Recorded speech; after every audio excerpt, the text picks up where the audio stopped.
tal, amigos? Welcome back. This is LatiNation Football Club, and we are so excited because today we have a banger of a show. So much has happened in the Club World Cup, Copa de Oro, las Euro de Mujeres, Copa América de Mujeres. Everything is happening. The summer of football is here, and that's why I have mis compadres, Nik, Chiva Mayor, my good friends are here, and we're gonna start talking about Club World Cup because then there were only two. PSG and Chelsea. And Chiva, my friend, you must be shaken, taken aback, destroyed, emotional after that demolishing. And that's why we brought you a gift. You have a little gift for you, Chiva. Wow. Okay. Valió Madrid. Valió Madrid. No, give it to me. I'll keep it here handy. Chiva, what happened with Madrid? They seem to wanted to go on vacation already. This game didn't seem to matter as much to them as it did for PSG. That looked really on point. What happened to Madrid? 4 reasons to be sad. They got overscored, but let's face it, it was three bad mistakes, but the defense, no excuses. PSG is PSG, el campeón de la Champions. But at the end of the day, man, 4-0 is tough to talk about it, man. I don't know if I want to cry, if a team wants to come out. But to get serious, I think PSG deserves to be in the final. We talk about it. We said that it was a team to beat. Right now, they're going against Chelsea, which is a really good team. But man, PSG all around overplay Madrid, and it is what it is. It's time to go home. A las vacaciones. So I'm going to take this off right now so we continue this. What is the secret to PSG's success right now? All right, so first of all, they didn't have to play Real Madrid in any semifinal match. So there's that. That helped them out. I don't want to say that they had an easy route because they were still playing against giants like Fluminense from Brazil. They did great. And they have this tactical cohesion. They're smart in their play. They play beautifully. But I have to say, this signing last minute from Brighton for £60 million. João Pedro has been absolutely amazing for them. Scored both goals against Fluminense, his childhood club, by the way. But the question is it going to be enough to face PSG that just rocked Real Madrid 4-0? It's going to be tough for them. But yeah, Chelsea's a great team. I think they also deserve to be in the final. So this is going to be an amazing matchup. So now, before we go and analyze what is going to happen in the final, we want to recap the semifinals because they were massive game. And that's why we are joined by Alex Crespo. Alex, what was your favorite moment of the semifinals that brought really high-level soccer? I mean, both of these games were really shocking results. 4-0 in the Madrid game. I'm sorry, Chiva. But, I mean, I think those goals in the Chelsea game against Fluminense were just amazing. João Pedro, really brought it out.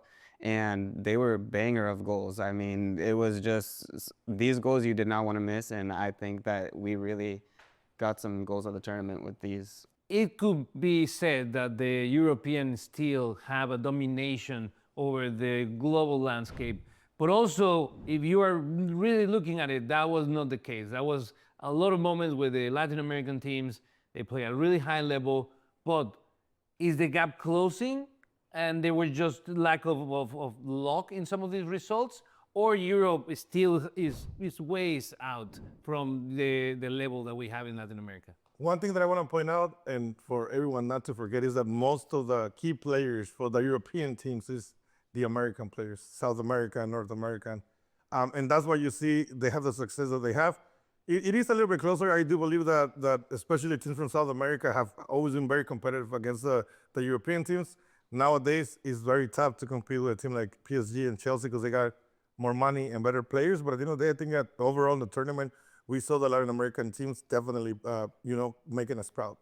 It was incredible to see the Brazilian effort go all the way, giving two representatives in the top 8 teams in the competition. But now we have the top of the crop. We have the best of the best. Chelsea, for me, is the dark horse in this competition. They might have, though, an opportunity to upset Paris Saint-Germain.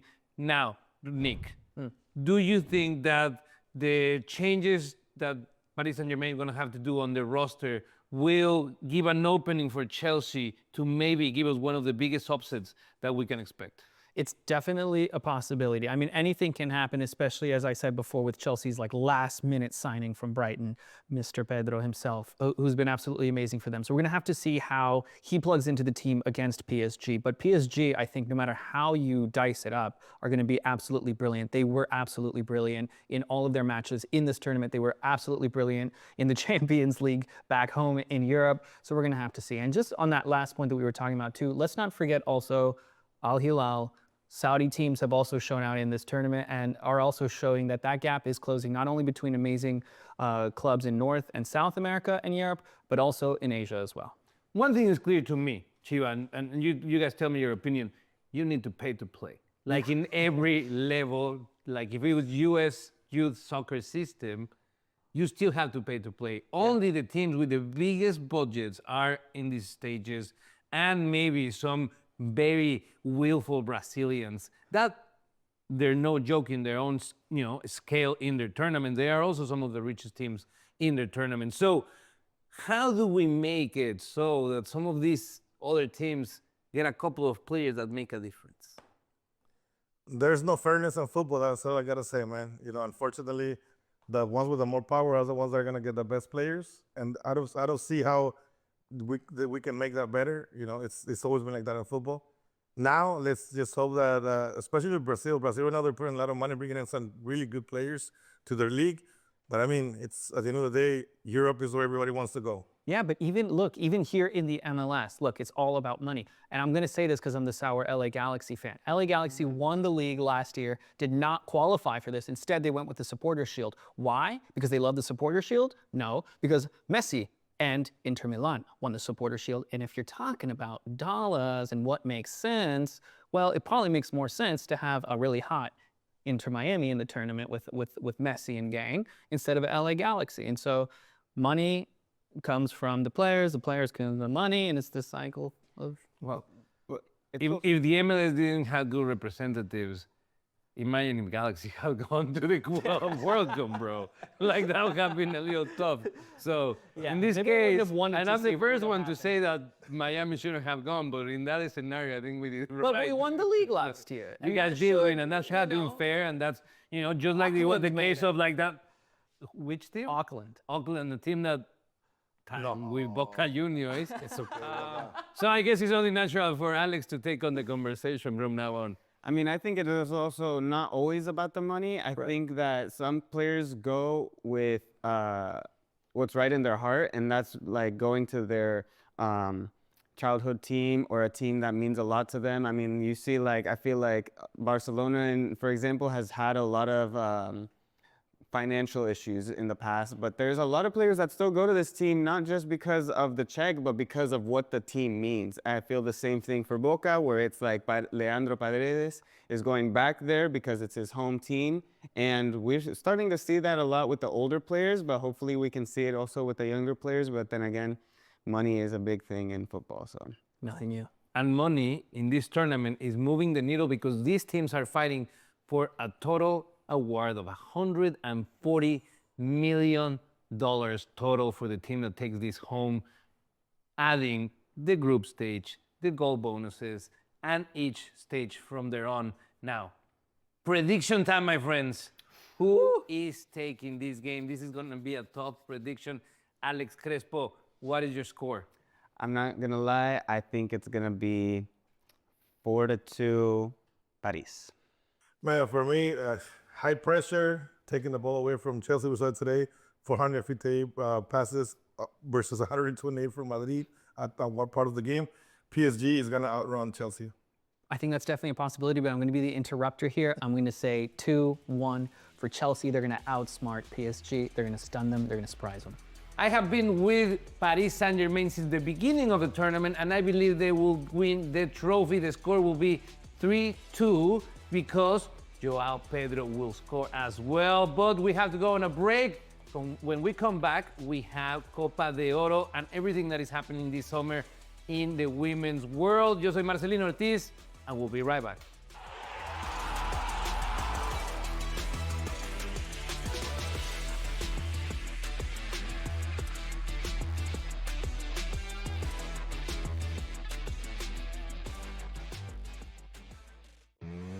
That is the idea. It really is for in-game live. Have you said it? The home team, who's a double-digit or close to it anyway, favorite, and get off to a bad start and actually have them trailing by 5, 6, 7 to the point where you get it at pick 'em. And I don't know how many times. I'd like to know a stat of how many times a team that's been favored by double digits, trailed by double digits, and actually won the game. I bet it's a lot. In-game live only on SportsGrid. You've got issues up and down here. The bullpen is falling apart, to put it nicely. And have you seen the schedule for the Yankees for the rest of the month of July here? We have Seattle, then we have the Cubs, then you have Atlanta, then you have Toronto again in Toronto. That really didn't go all that well this week. And then you have Philadelphia and Tampa. Good luck to the Yankees in July here. Pharrell Coast to Coast, only on SportsGrid. They're still trying to throw Dalton Knecht's name in trades, and I don't even know if he's viewed as a positive asset still.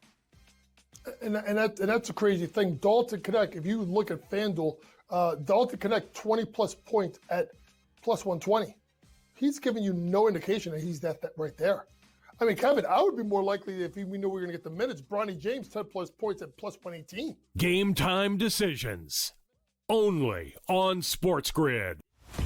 Time for the Blue Jays to really make another addition at the deadline. They just got Max Scherzer back. Can they get another pitcher to help out with the pitching staff, which I still think is their biggest issue? They're looking into being a good spot right now. And also, Tom, like just the evolution of handicapping, right? Early in the season, I don't want to take this Blue Jays lineup. It's really bad. Now the past couple weeks, every day I'm looking at the Blue Jays going ooh, team total, RBI chances, guys that weren't household names at the beginning of the year. Pro Baseball Today, only on SportsGrid.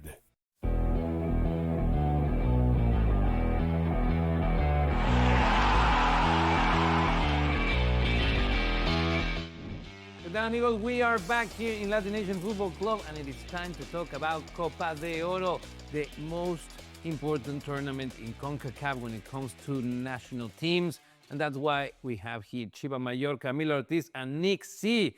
And we're going to break down the performance of both Mexico and the U.S.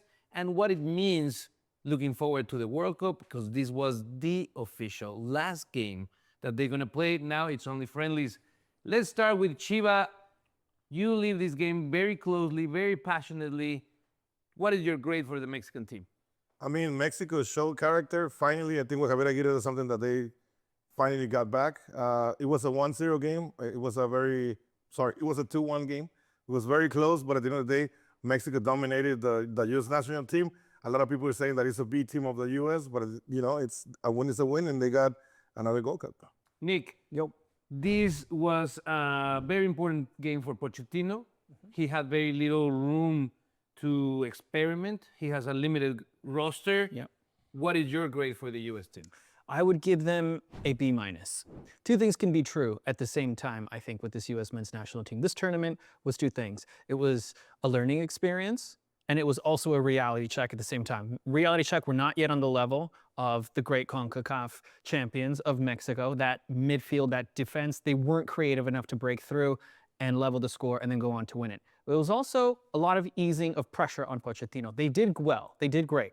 I'm not going to lie. Getting into the finals, that's not a small feat. These are all great teams. So we learned that the U.S. can find a way. Pochettino does have something up his sleeve. He's not the madman that we thought he was, that had no idea what he was doing. No, he's got something going on there. It just wasn't quite enough. I mean, we are facing a Mexican team that has been improving game after game. This is the first time that Mexico beats the U.S. in a high-stake games in a long time. So I believe that Mexico still has a long way to go, but there's bright moments in this Victoria del Tri. Camila, talk to me about La Nueva Joya Mexicana, a young player that is, in every headline after this win. Yes, absolutely. We have to talk about Gilberto Mora. He was a standout player in this tournament. He is, I can't believe I'm saying this, only 16 years old. And I mean, you can't really tell it on the field. He is absolutely keeping up with these older players. Not only is he keeping up, but he is instrumental to this Mexican team. He is the youngest player ever to win an international trophy, and it is outstanding. Yeah, it was impressive to see. he got a lot of heat in the Honduras game. In the U.S. game, they were a little bit more respectful with Honduras.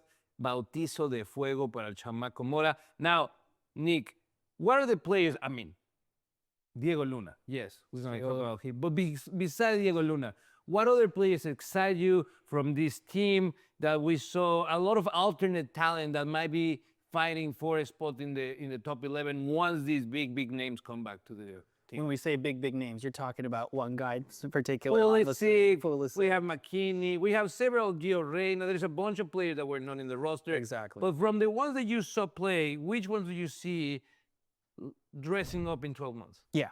All right. So we're definitely adding Luna to the squad. I think he's shown himself throughout this tournament, and that's why this tournament was great without those breakout stars like Pulisic. It gave opportunities to players like him, Ajimang, who we know is a great player as well, but also doing great stuff up front for the U.S. I think he could have done a little bit better there in that final, but that's beyond the point. And then of course, going all the way to the back line, Matt Friis, I think, was pretty solid in terms of keeping. He had some shaky moments earlier on in the tournament, but he did show out.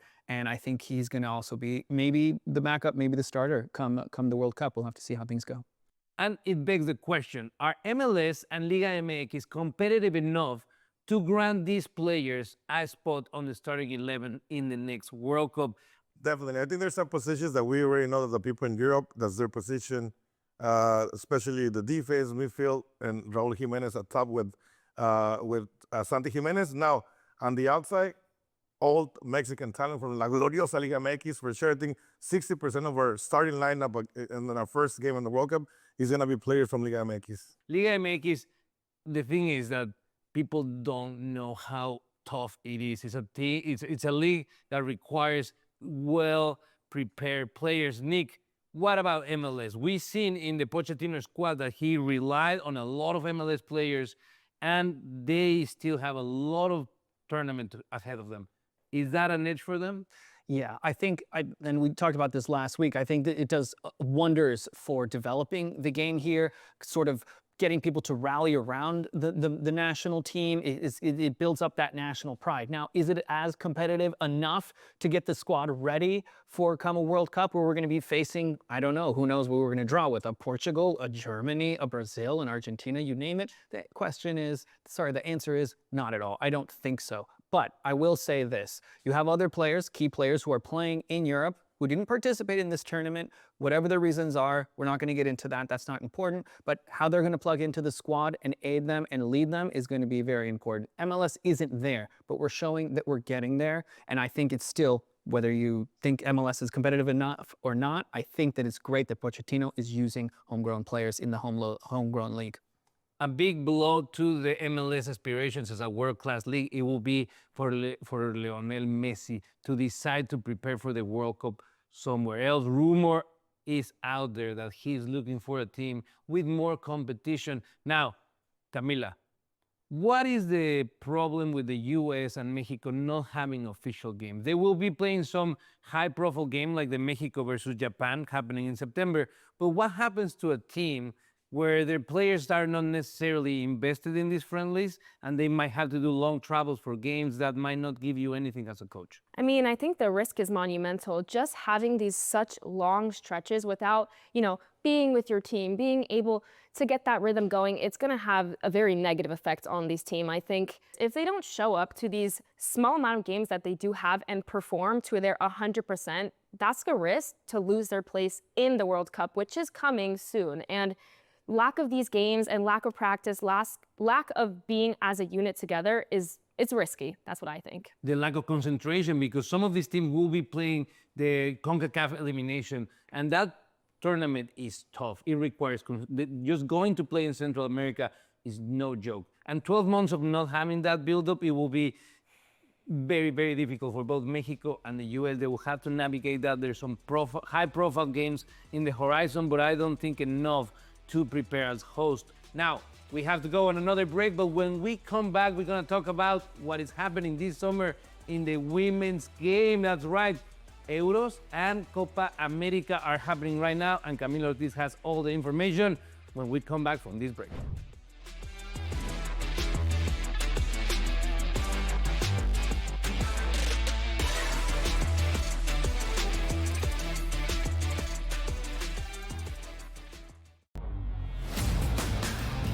I say, you crank that Soldier Boy, right? You Darvish back on the mound. Haven't seen this guy in a minute right now. Yeah, man, crank it, man. Get it going up. Get the high. Yeah, let's go. Crank that Soldier Boy up here.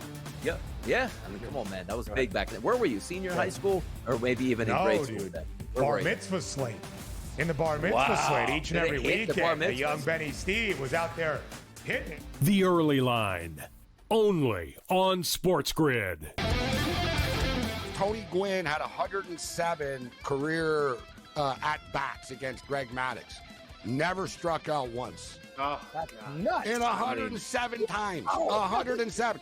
Cam, if you took the modern player and said, are you going to face Maddux 107 times in a row?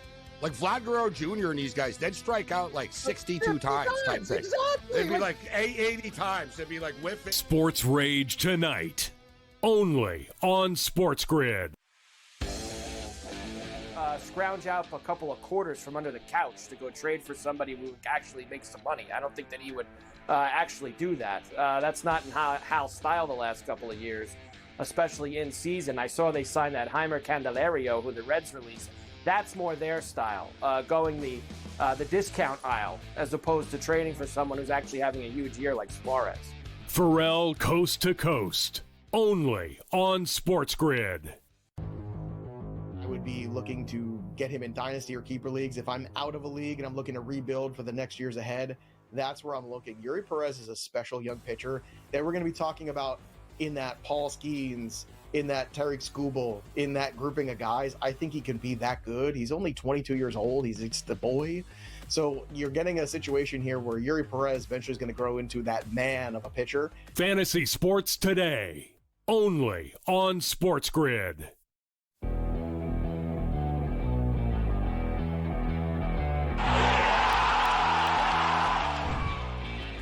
¿Qué tal, amigos? We are back here in LatiNation Football Club. I am your host, Marcelino Ortiz, and I'm excited porque es momento del verano de fútbol femenil. That's right, there's so much football in the women's side that I have to be watching every day. Euros and Copa America begins this weekend. The Euros are already in the thick of it. Camila is here with us to explain and break it all down. Let's start with the Euros, Camila. I've already seen some games, impressive level of soccer, but please break down the tournament, the format, and what should we be, tuning into? Yeah, absolutely. This is an incredible summer for soccer. It is so exciting. There are so many games to watch. We have the Women's Euros, 16 of the top-notch teams coming from Europe in 4 different groups. You have mega teams like France, England, who are the reigning champs, trying to get that win again, and Spain, the fan favorite. They are on a roll, who have scored 11 goals in the past 2 games. They are incredible. They have this amazing momentum, and I'm wondering who can stop them at this point. It doesn't seem like anyone can because they've been playing with such an offensive prowess that is hard to imagine that any other team, but also there are other big teams like, Germany. I saw they play at a really, really high level, and there have been also big upsets. Tell me about that big upset that happened between France and England. Yeah, that was an incredible game. You have France. They are not a lower level team by any means, but England, the Lionesses, as we call them, they are an incredibly strong team. They're coming off of the win from the last Euros. This was an incredible upset. I mean, France showed a lot of determination, a lot of speed, a lot of usefulness on their wings. I'm seeing that they are using that. They play a high press, and they are able to see results on that counterattack, and that's how they took down the Lionesses this past week. It's incredible to see how fierce these players are. Sometimes there is this idea that soccer players flop, especially on the male side, but these ladies, my God, they are so fierce. They fight the balls till the very last, the second, third balls. It's great to watch the games, but now, not only the Euros are happening, Copa America, we're going to see Brazil, Argentina, Colombia, some of the biggest players in NWSL are going to be there. What are your predictions? Who are the teams that we should be looking at, and who is going to take it off? This is a slightly different formatting for this tournament. We're seeing 10 teams in 2 different groups. So I'm really excited about this tournament. I think you might even see more grit coming from these Southern American teams. I'm keeping an eye out for Brazil. They have won 8 out of the 9 tournaments, and they're hoping to get another win under their belt. And then you have teams like Colombia. I wouldn't put them, too behind this gigantic team like Brazil. They got into the semifinals in 2022. This is a young team. They're creative. They're full of energy. So again, I do expect them to be going into the finals again this time around. Do you think we're gonna see Marta make it all the way? Marta, the biggest, possible the most famous female player in the world. She might be making it to what, her 6th World Cup, 7th World Cup? What is it? I don't know. You can't put me on the spot like that. But it's a lot. I can tell you that. I think that this tournament is actually going to be a great teller for if the Queen Marta herself will make it to the next Women's World Cup. So I think this is either going to be a celebratory tournament for this Brazilian team and for Marta, or it's going to give them a bit of a reality check. So yeah. Camila, and I know that there's something big at stake in this Copa America tournament. It's not only the bragging rights of being the best team in South America. What's also at stake for these teams? Yeah, it's not only the glory. The 1st and 2nd place will get a direct chance at the 2028 Olympic Games here in LA. And that's not all. The 3rd and 5th place will get a spot into the Pan American Games. So these teams are going to be fighting. These teams are going to want it. I think you have underdogs like Argentina, Ecuador, who are the host country for this tournament, wanting to get those spots, wanting to get that direct line into these other big tournaments. And I love what they're doing of connecting the development of the game into these tournaments. Copa America, being a household name in the soccer world, brings a lot of eyeballs, and the motivation of these teams to win ticket to the Olympics makes this a very important tournament to watch. And so, if you don't want to miss a single bit of information about this tournament, we will have the updates here in LatiNation Football Club with Camila. Thank you very much. Tell me before we go, who do you think is going to win the Euros and Copa America? Euros, I have to put it on Spain. I think they are playing undeniably well. You just can't ignore it. Copa America, you're going to have to get back to me. I'm going to have to watch the first batch of games because I think, although I might have my money on Brazil, Colombia, Argentina are going to want to dethrone them. So we got to wait and see. Thank you, Camila, for your predictions. And you at home, thank you. It's all the time that we have this week here in LatiNation Football Club. But don't you worry, next week we will be back here with all the results in Euro Femenil, Copa America, and so much more. MLS in Liga MX will be back in action. So you know, we'll have it here, all the results in LatiNation Football Club.